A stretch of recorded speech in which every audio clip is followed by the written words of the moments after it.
Tiap tahunnya, pada tanggal 10 November, Indonesia akan memperingati Hari Pahlawan. Ada begitu banyak pahlawan pemberani yang merelakan waktu dan ilmunya untuk kemerdekaan Indonesia.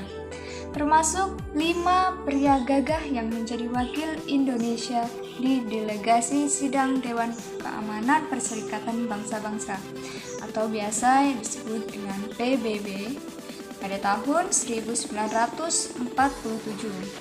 Kelima pria pemberani yang membela Indonesia di mata dunia pada saat itu adalah Haji Agus Salim, Sultan Syahrir, Soejatmoko, Suemitro, Jojo Hadikusumo, dan Charles Tamu. Lalu siapakah kelima tokoh tersebut? Mari kita simak videonya.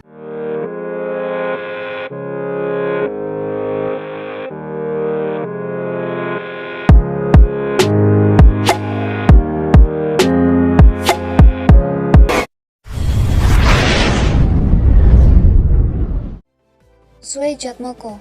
Beliau lahir dengan nama Soejatmoko Moediningrat atau biasa dikenal dengan nama panggilan Bung Koko.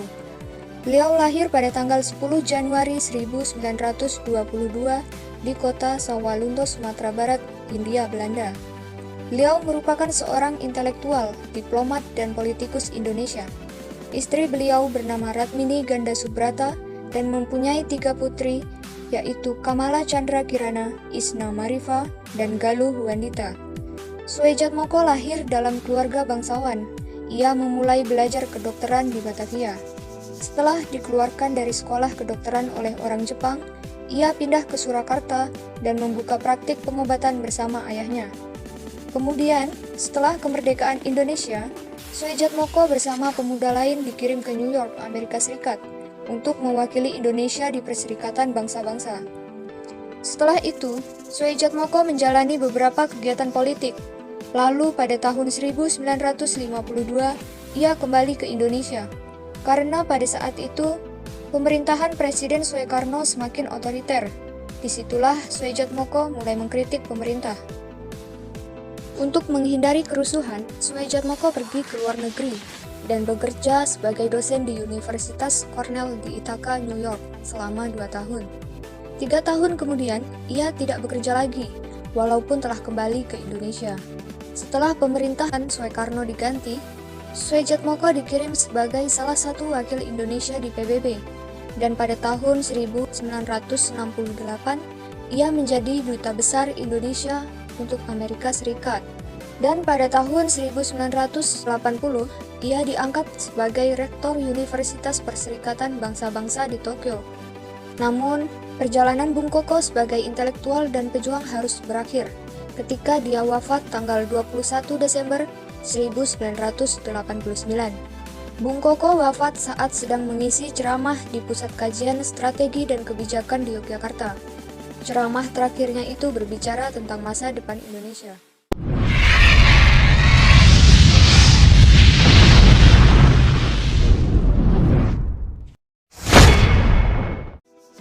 Sultan Syahrir. Beliau lahir pada tanggal 5 Maret 1909 di Padang Panjang, Sumatera Barat dan wafat pada tanggal 9 April 1966. Beliau adalah seorang intelektual, perintis, dan revolusioner kemerdekaan Indonesia. Sultan Syahrir mengenyam pendidikan di sekolah dasar dan sekolah menengah terbaik di Medan. Pada tanggal 1926, ia masuk sekolah lanjutan atas di Bandung. Di sekolah itu, beliau bergabung dalam Himpunan Teater Mahasiswa Indonesia sebagai sutradara, penulis skenario, dan juga aktor. Kemudian, hasil mentas itu ia gunakan untuk membiayai sekolah yang ia dirikan, yaitu Cahaya Universitas Rakyat. Di kalangan sekolah menengah, beliau menjadi seorang bintang. Ia tidak hanya menyibukkan diri dengan buku-buku pelajaran dan pekerjaan rumah.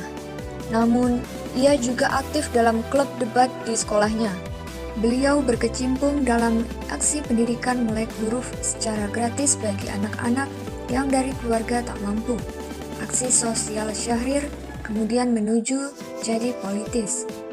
Ketika pemuda masih terkait dalam himpunan kedaerahan, Syahrir termasuk dalam 10 orang penggagas pendirian Himpunan Pemuda Nasionalis, yaitu Pemuda Indonesia. Setelah itu, Syahrir melanjutkan pendidikan ke negeri Belanda di Fakultas Hukum Universitas Amsterdam. Di sana, ia mendalami sosialisme secara sungguh-sungguh.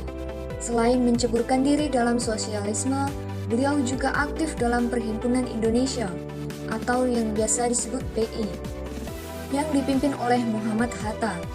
Sultan Syahrir ditetapkan sebagai salah satu seorang pahlawan nasional Indonesia pada tanggal 9 April 1966. Ia meninggal dalam persaingan sebagai tawanan politik dan dimakamkan di TMP Kalibata, Jakarta.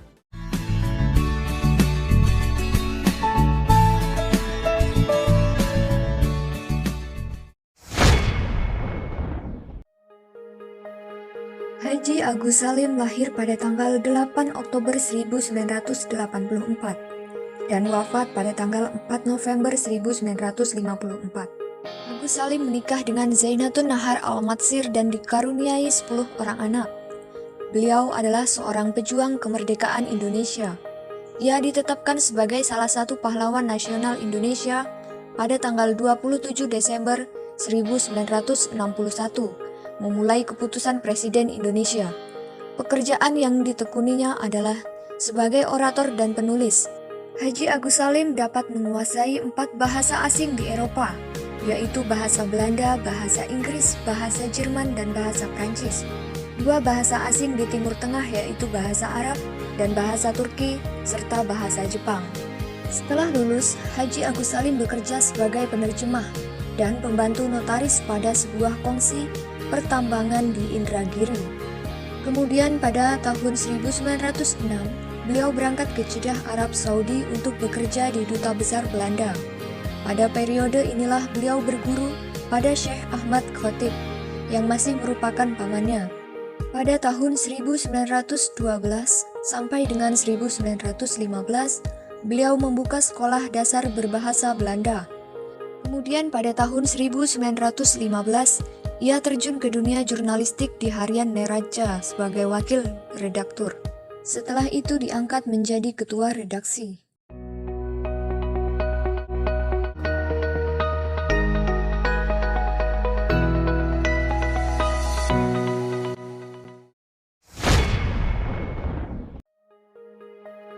Suemitro Djojo Hadikusumo lahir pada tanggal 29 Mei 1917 dan wafat 9 Maret 2001.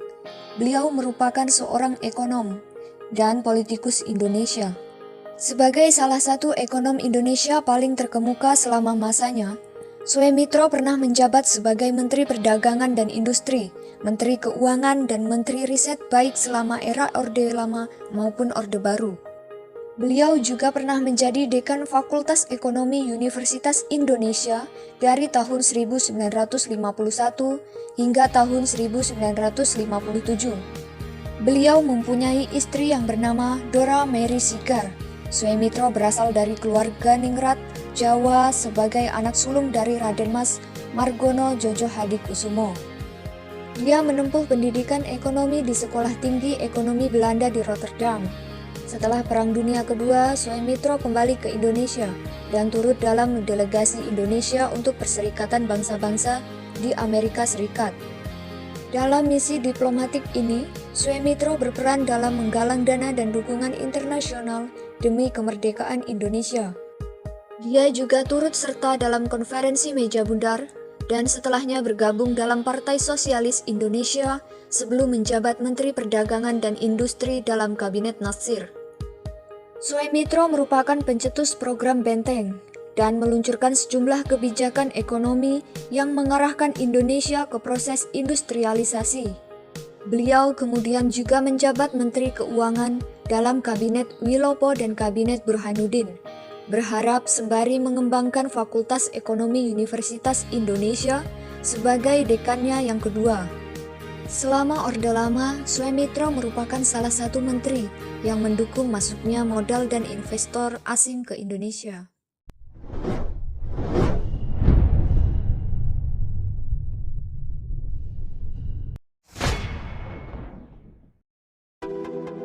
Charles Tambu. Beliau lahir pada tahun 1907 dan wafat pada tahun 1965. Beliau adalah wakil pemerintah Indonesia dalam diplomasi internasional, meskipun beliau bukan orang Indonesia asli. Beliau terkenal sebagai salah satu wakil Indonesia pada sidang keamanan PBB yang diadakan pada tanggal 14 Agustus 1947 bersama Soejatmoko, Suemitro Jojo Hadikusumo, Sultan Syahrir, Haji Agus Salim, dan LN Palar. Charles Tambu adalah keturunan Tamil.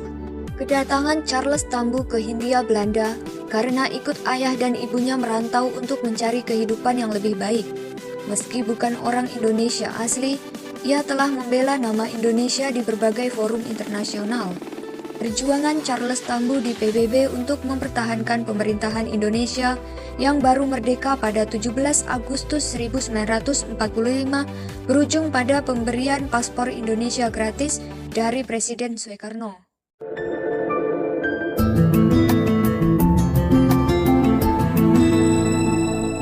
Dari kelima tokoh tersebut, yang paling menginspirasi bagi saya adalah Sultan Syahrir. Mengapa? Karena beliau seorang intelektual, perintis, dan revolusioner kemerdekaan Indonesia. Setelah Indonesia merdeka, ia menjadi politikus dan Perdana Menteri pertama Indonesia. Nilai pendidikan karakter pada sikap Syahrir yang negarawan, anti penjajahan, tidak mau dilecehkan bangsa lain, mendahulukan kepentingan bangsa dan negara, berbuat untuk kepentingan bangsa, serta memiliki ideologi kebangsaan yang kuat. Sultan Syahrir memiliki kecerdasan yang cemerlang. Hal tersebut terdapat pada kalimat Sultan Syahrir bertubuh kecil tetapi inteligensinya cemerlang. Sultan Syahrir seorang tokoh yang memperjuangkan kemerdekaan Indonesia dengan berani menentang kebijakan-kebijakan yang diterapkan oleh Belanda dan Jepang, serta berusaha mewujudkan dan memperjuangkan keadilan bagi seluruh rakyat Indonesia. Mungkin hanya ini yang bisa saya jelaskan. Kurang lebihnya saya mohon maaf. Wabillahi taufiq wal hidayah. Wassalamualaikum warahmatullahi wabarakatuh.